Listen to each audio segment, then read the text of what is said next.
dosa sehari-hari yang sering dilakukan tapi tidak disadari. Riba.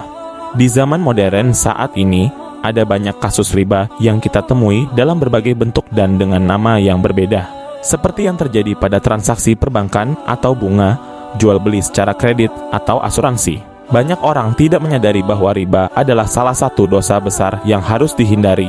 Padahal, sebenarnya setiap orang yang terlibat dalam riba sama-sama akan mendapatkan dosa besar.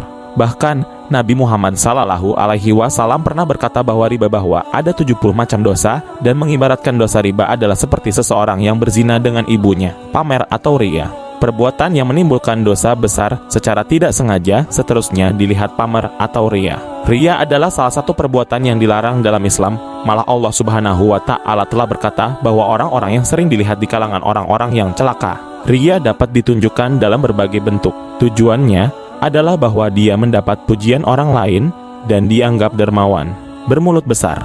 Jabir bin Abdillah berkata bahwa jika Rasulullah bersabda, "Sesungguhnya orang yang paling aku benci, yang paling jauh dan majlis saya di hari kiamat adalah sarsarun yang banyak sambil berkata, mutasyadikun yang membesarkan diri dan bercakap bersahaja, dan mutafahikun." Para sahabat jawab, "Wahai Nabi, kita tahu yang ia adalah mutafahikun, mutasyadikun, sarsarun, dan kita tidak tahu." "Siapakah mereka?" Muhammad menjawab, "Mereka adalah orang yang sombong, takabur, sombong."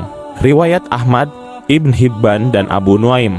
Mengikuti hawa nafsu. Mengikuti hawa nafsu merupakan godaan paling sulit yang dihadapi oleh beberapa orang, dan ini adalah dosa sehari-hari yang tidak disadari. Nafsu yang dimaksud adalah nafsu ingin menjalin hubungan dengan orang lain, terutama di luar pasangan yang sah. Ada baiknya Anda coba menahan diri sekuat mungkin agar bisa menahan godaan nafsu. Sering serakah. Salah satu dosa sehari-hari yang tidak disadari adalah perilaku serakah. Orang yang serakah tidak pernah cepat puas dengan apa yang mereka miliki dan selalu ingin lebih.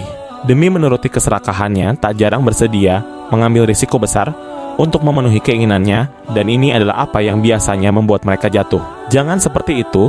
Tentukan apa yang penting dalam hidup Anda. Selain uang, banyak hal berharga lain dalam hidup seperti keluarga atau kasih sayang. Cobalah untuk bertanya pada diri sendiri, mana yang paling penting bagi Anda? Takabur terhadap kemampuan sendiri. Tidak apa-apa untuk merasa bangga, tetapi jika berlebihan dapat menyebabkan kesombongan. Orang yang sombong untuk memprovokasi kebencian dan iri hati orang lain. Meminjam uang tanpa dikembalikan. Dosa sehari-hari yang tidak disadari yang terakhir yaitu saat kita meminjam uang ke seseorang tapi kita tidak mengembalikan. Padahal dalam Islam, sekecil uang apapun yang dipinjamkan tetaplah utang. Jika utang itu tidak dikembalikan, maka akan ditagih terus selamanya di akhirat. Sebisa mungkin jauhilah hutang. Jangan sampai kita terlilit hutang yang menjadikan hidup kita berantakan. Syukuri apa yang ada, karena itu akan membentuk pribadi yang memiliki mental kaya.